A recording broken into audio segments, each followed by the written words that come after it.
Good evening and riparile, which means good evening in the local language Xitsonga or Shangaan.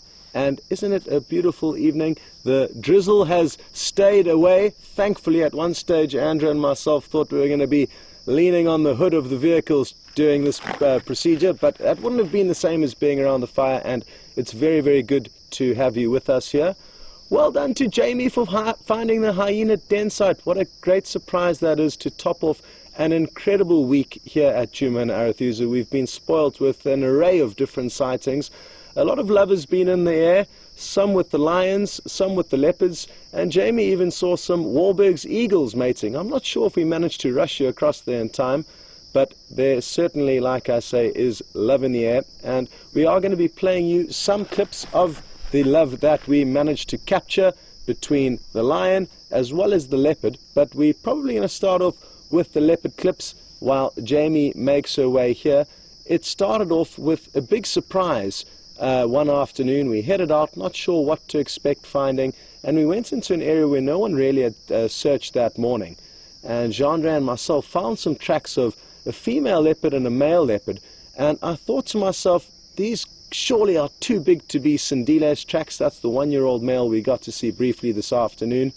And anyway, those tracks led us eventually to Kwatile and Tingana. And then the mating started, and it was a marathon. We spent the whole afternoon with them then, and the whole next day, both morning drive and afternoon drive, with multiple shows of the different copulations and how aggressive and intense that can be. A lot of vocalizing, a lot of flying paws as they lashed out at one another, and some great quality footage. And once we have had a look at those clips, we're going to move on to the Birmingham males who are trying to learn how to mate with the one lioness. We're not actually entirely sure if it's an Nkuhuma lioness or a Styx lioness, but we feel that it is an Nkuhuma lioness, but that could be a little bit of a twist in the tail later on. So some exciting stuff in terms of highlights. The great thing about the highlights is that they are going to be played, some of them at least, in slow motion. And as much as we love the live safari experience, and it's what we live for, we do appreciate the benefits of slowing something down and replaying it to you, and you get a true idea of how agile they are and how close these flaying paws got to one another as they dismounted from their copulations. Jamie shouldn't be too long until she gets here, but like I said, let's start off with a clip of the leopards and the mating. Take a close look. There's some incredible footage of not only the mating but also the seductive dance that Kwatile had to perform in order to entice Tingana into mating with her. It is the most intense seducing that I have ever seen a leopard have to perform, and she really does do it quite well, I think. Enjoy the clips, and we will see you shortly afterwards. On your side of the road, here she comes, here she comes.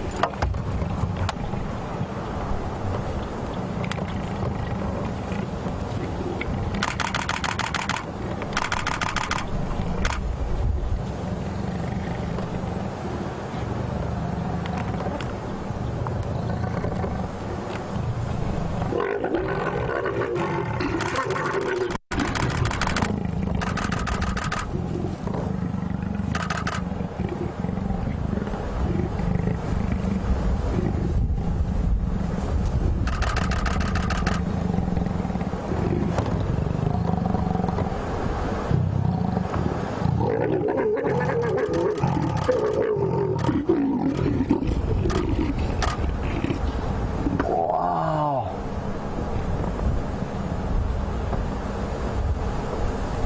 Can you believe how lucky we are?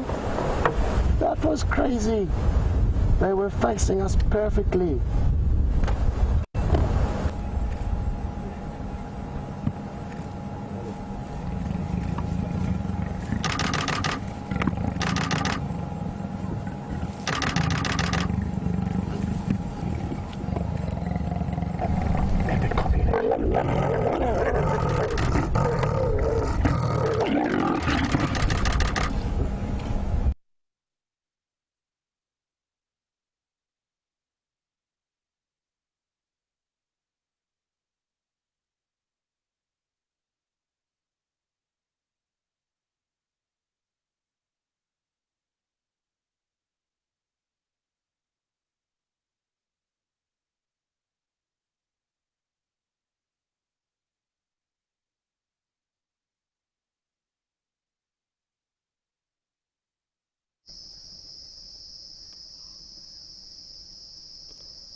Well, I'm sure a lot of you loved those clips. If you weren't there to see it live, or even if you were, and like I said, didn't see the slow motion shots, I'm sure you appreciated them very much. We certainly love looking back through them. And aren't we so lucky to have seen a sighting of that quality? I mean, just the fact that we get to see leopards mating up close and personal like we do is one thing. But the quality of this specific encounter, or encounters rather, over the 2 days that we did follow them, was like nothing I've ever seen before. And apologies for my camera shutter clicking away in the background, but the reason for that was because, like I've said, I've never seen anything quite as intense and exciting as their mating was. Usually the female will always have to seduce the male, but to not so much of a degree, and in the 15 or 20 times that I have seen leopard mating. And who knows why Tingana was taking so much hard work to convince into mating. Like I said, it's usually the males that require the work, but not as much as that.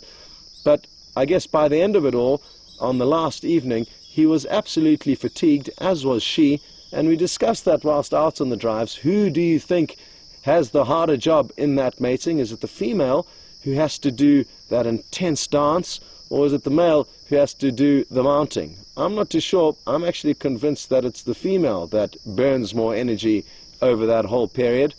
Interestingly, she, unlike some leopards, would only mate kind of 3 times every 15 to 20 minutes, whereas usually females that I've watched have got a more kind of regular interval pattern between the matings. But she kind of had a method of her own, and that was to wait a while and then 2 or 3 quick copulations and then onto her back, rolling around, and then a little sleep, and then back to mating. Anyway, we certainly were very lucky. I think it's the best footage we have managed to capture of leopards mating. The first time and the closest we got to it was actually with that same female leopard called Kwatile, but it was with a different male. And back then, Mvula was dominant over this territory. That was before Tingana came in and pushed them further to the east and to the north. But we didn't actually get to see any copulations. We were certain they were mating. We had the audio for a full day before we actually managed to find them.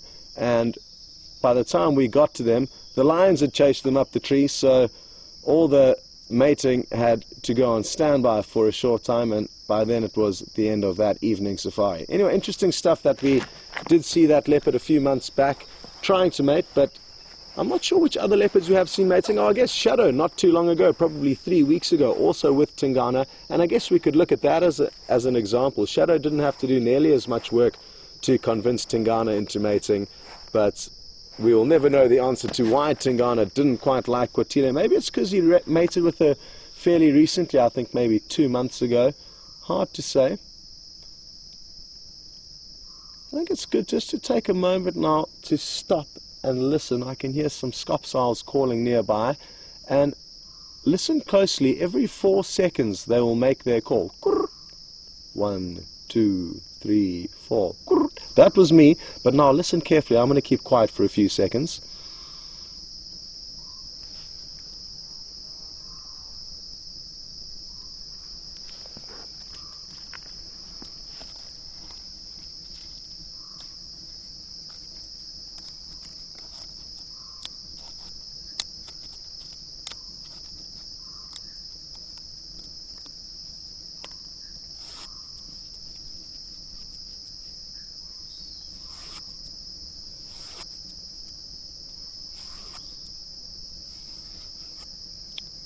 Well, isn't that beautiful to listen to those owls? Pity we couldn't share anything else. Earlier on we got really excited. We had one of the handheld radios open on the hood of a vehicle so we could communicate with Nikki and Jess in the final control room. And when the hyena was vocalizing at the den site, she keyed her mic in final control, and that audio came through here, and we were all looking around excitedly expecting to be a hyena just a few meters away, but it was the radio that was fooling us. So that was a little bit of a behind-the-scenes joke that the directors pulled on the crew here at the FireSide. Well, Joyce in New Hampshire, good to have you around the fire with us. And like you heard, it was Shadow that mated with Tingana probably 3 weeks ago, maybe a bit more than that now. And Joyce is interested to know how that will have an effect on Shadow's cubs. Will Tingana have to extend his territory? Well, to be honest, Joyce, I think Shadow's done a great job, because she not only mated with Tingana, that was for the first 3 days. The next 2 days after she left him, she was seen mating with the Anderson male. So she was very wise there, because now both those males are going to think that they are the fathers to her cubs. Even though she spends more time predominantly in Tingana's territory, her territory used to go into what is now the Anderson males. And what's important to understand is that a male leopard will have a large territory. Within that territory could be 3, 4, 5 females who all compete between one another for their territory. But one of those females may be on the boundary of 2 males. So it may not be that she's landlocked or encompassed by females in any one male's territory. It may be on the fringe, so she could expect to see 2 males, and that's exactly what's happened in the case of Shadow, and she's done the right thing by mating with both of them. Whether it will make a difference in the end, who knows, maybe another young male leopard could come through. The odds are stacked so highly against leopard cubs. That's why a lot of mother leopards don't do too well at raising every litter. So Kwatile hasn't been hugely successful, neither has Shadow. Shadow, the closest she's come is with young Sindile, who we got to see a little bit earlier, and that's her 6th litter, and it's the first time she's got one of the cubs to semi-adulthood. Good news, I've just heard Jamie Patterson arriving, so she'll be joining us shortly once she's sorted out all of her mics and earpieces and all that jazz. And you can...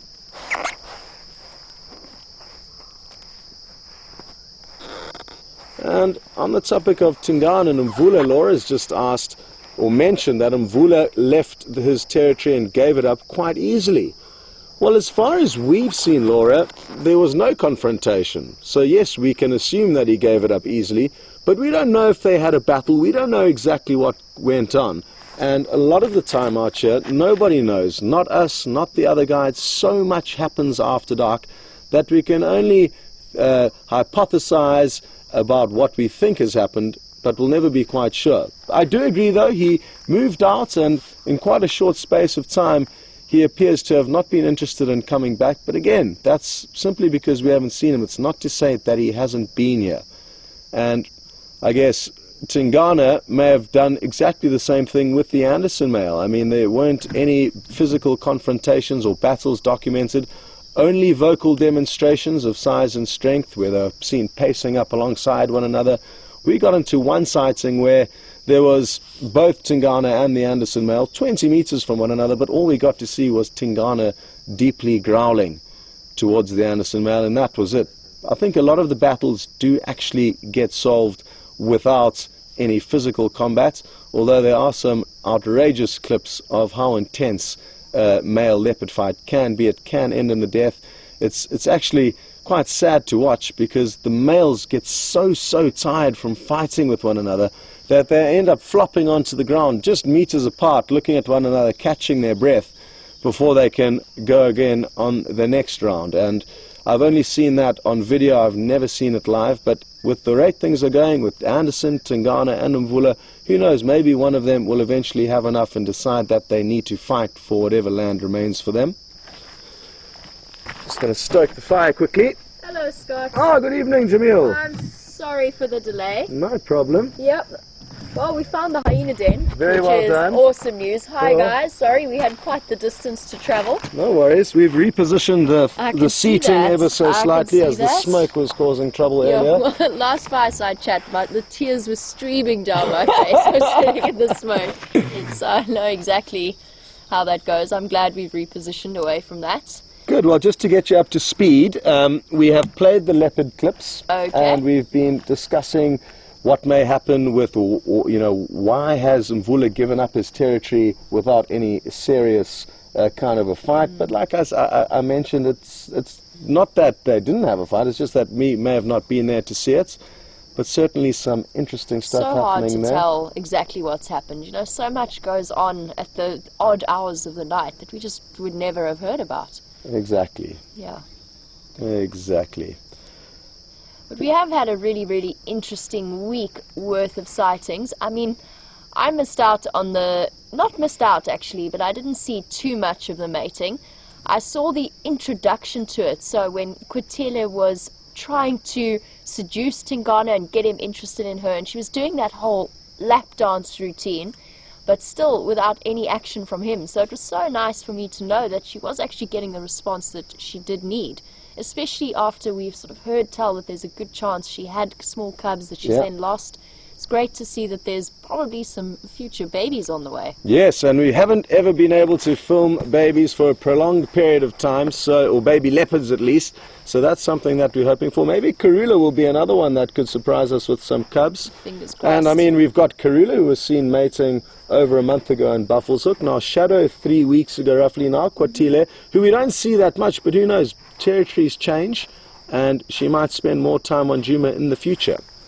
Speaking again of territories and Kwatile, we've got a question through from Ellen, and it's a good one. It's almost a theory, not necessarily a question.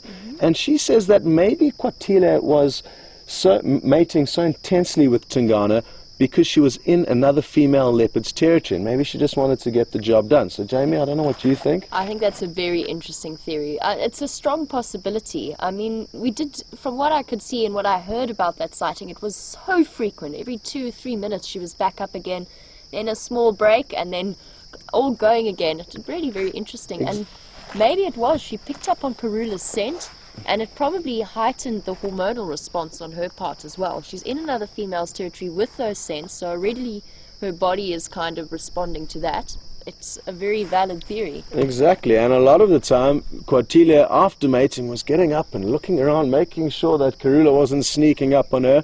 Again, though, on the topic of not knowing what's going on, there's a very, very strong chance that they met up the night before, somewhere around the Juma camp, just behind us, not far away, because Karula was seen following them from that same area that they moved through. So we followed their tracks, and Karula was on their trail. So maybe something happened, and I guess, again, we will never know the answer to that. That's kind of the wonderful thing about this place, is that you will never have the answers to all of the mysteries that happen out here, such as what Lynn picked up earlier, which is you calling me Jamil. And that is a complete mystery as to where that nickname came from. It was originally from Scott, who called me Jamil. I think largely to do with the fact that when I came into the camp there was also James. Yes. I think that played a large factor, but Jamil has just stuck, and it started with Scott and it's continued. James has jumped on as well, I've noticed. So there's lots of it coming through. It has been entertaining. I've had a wide range of nicknames. That is by far one of the nicer ones, so I'm quite happy to let that one stick. Good. Well, yeah, my nickname when I was at junior school was Spud Potato, for obvious reasons. Anyway, enough about nicknames and Jamil and Spud Potatoes. We are going to play you guys the next clip, which is of the lions mating. Enjoy it. It's some awesome footage, some that James was involved in. Sadly, he is away on leave now, so he can't tell you his side of the story. But Jamie was there to see a lot of the latter parts of your clip, so she'll be able to tell you a little bit more. Enjoy. It's not the amber-eyed or orange-eyed female. Let's see what happens here. She's quite a young lioness, you know.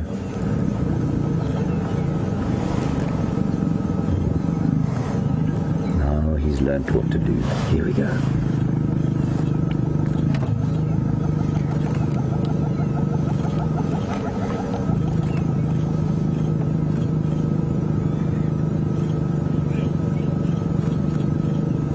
He's not succeeding yet, everybody.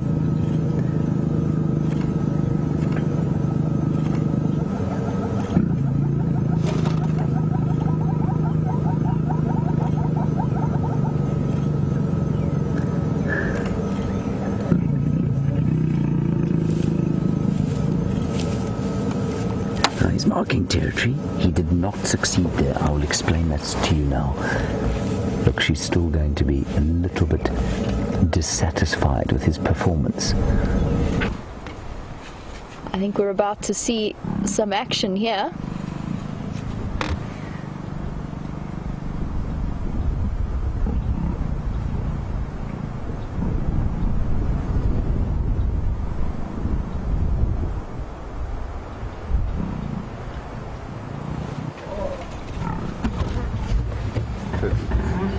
There we go. That's what we've been looking for.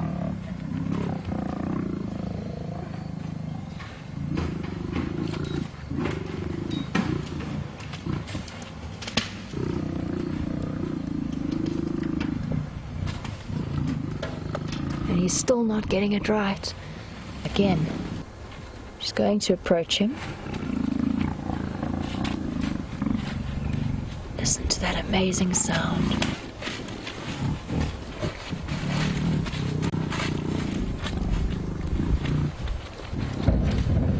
He still doesn't know what to do.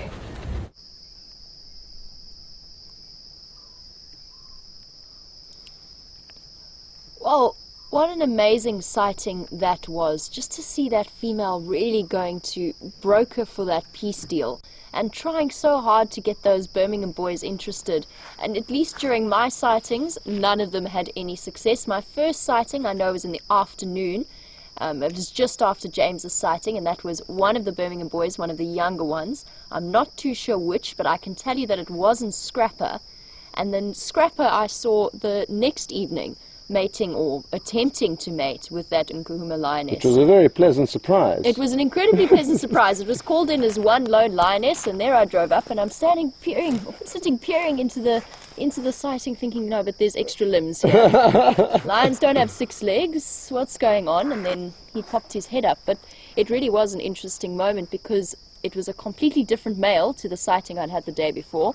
Still as inexperienced and ineffective as the other males had been before him. She tried so hard to get them interested, and she adopted the position that she needed to, the lordosis reflex. Nothing. They tried every now and again. It just didn't work out for them, and you could almost tell he was more interested in relocating the rest of his coalition.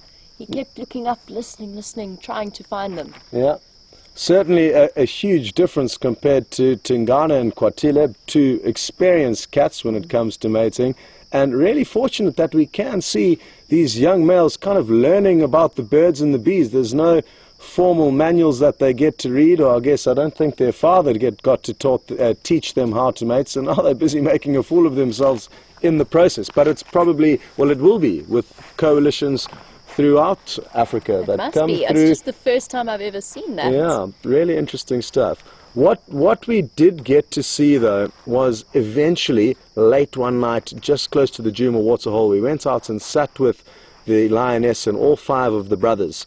And she kept going up to the biggest of the males, trying to seduce him. He would chase off, and eventually he gave in. And not only did he give in, but his attempted mounting was successful, and we heard the loud growls tearing out, as it's a painful process, as a lot of you would have gathered from the leopard sightings and the way they lash out at one another.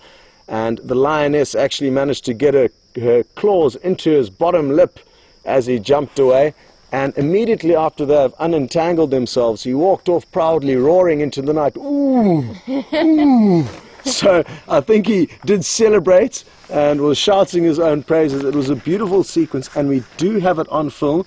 We're just saving it for a special occasion. So you will all get to see it one day, just not tonight, sadly. Yeah. So no, keep your eyes out for that. It is really special footage. And it's all built up to this point with the Birmingham boys coming in and taking over from the Matimbas territory. And it's finally culminating this point where they are mating with the females, which is pretty much not the final step, but it's close to the final step in terms of establishing very themselves. Important step. Yeah. And Marlene, you were wondering if the 2 big male lions have been seen recently, and you might be talking about the Matimba males, who were originally, when I first started working here in July, they were quite settled here as the dominant males. There were 2 of them, Hairy Belly and the Ginger male, nice big boys, but quite old, close to sort of 9-10 years old. And with the intrusion of the Birmingham boys, they fled south in the end. They called back for a little bit. They did try and put up a defense, and again, we don't know what happened in the dead of night. We just have no idea. But as far as I know, they are now, where are they now? They're on Londolozi, which is probably about 4 or 5 miles to the south of where we are, and actually got an update today that they'd chased the Salala Pride. Now, I'm not sure if that's the Salala Breakaway Pride or the Salala not Breakaway Pride, but it is to the south of us, and they chased this pride of lion off a hippo kill. So the Matimba males are doing well. They've just found a new patch of land to settle in for the time being. But the Matimba male lion sent through a question. He's actually a human, so don't be confused. He sent through the question on Twitter. And the Matimba male lion would like to know, is there any chance these males will come back north to try and reclaim their territory? And there certainly is. Who knows? They might get pressure from another coalition in the south, or just decide, you know, enough's enough. We're going to come back and reclaim our territory. They may be just devising a master plan, as a wiser, older lion probably would do. So we're just going to have to wait and see. And in the meantime, we're just going to have to try and hope the smoke doesn't blow into our eyes anymore. So much for repositioning. It's been predominantly better than being there, though, Jamil. Yeah. No, I hear you. I think you've got the worst of it there. Then one final update before we say goodbye. I promised I'd tell you a little bit about what the Sabi Sands management said about Sindile, this young male leopard. And I wanted Jamie to be here so that she could also hear about the news.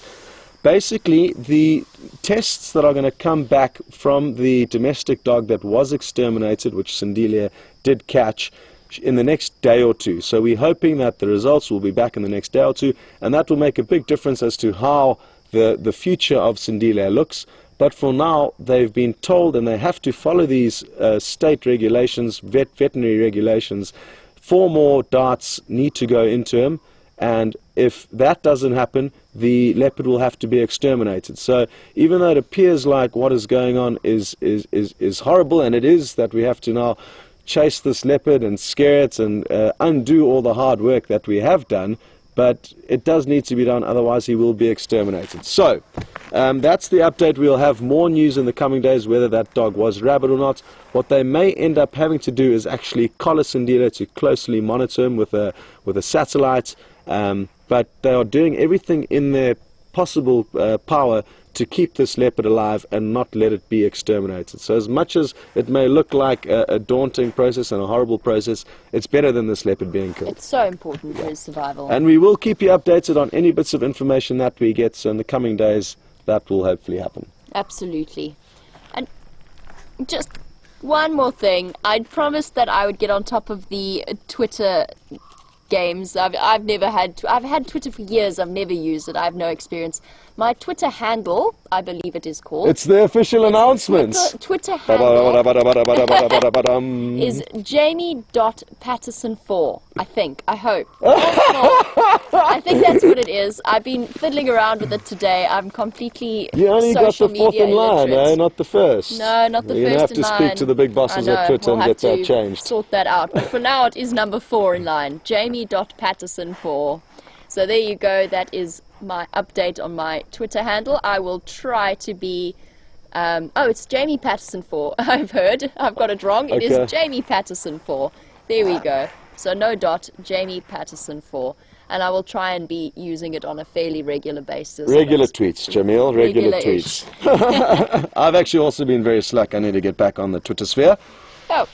Well, guys, it's been wonderful to have you around this very smoky fire this evening. And enough's enough. And the good news is, at the end of every fireside chat, it means we get to start a brand new week of safari action. Yep. I'm expecting good things. Absolutely. We have a hyena there now. I mean, it's been quite the... Yes, so well done to Jamie on that. And my prediction is wild dogs by next week, Sunday. Yes, absolutely. 15 of them, 12 pups, 3 adults. Yeah, coming down from Buffelshoek. Yes, that's going to happen. All right, well, big thanks from Scott and myself. We hope you have a wonderful day or evening wherever you are in the world, and we're going to say goodbye to now. See you for the sunrise safari. Toodle-doo.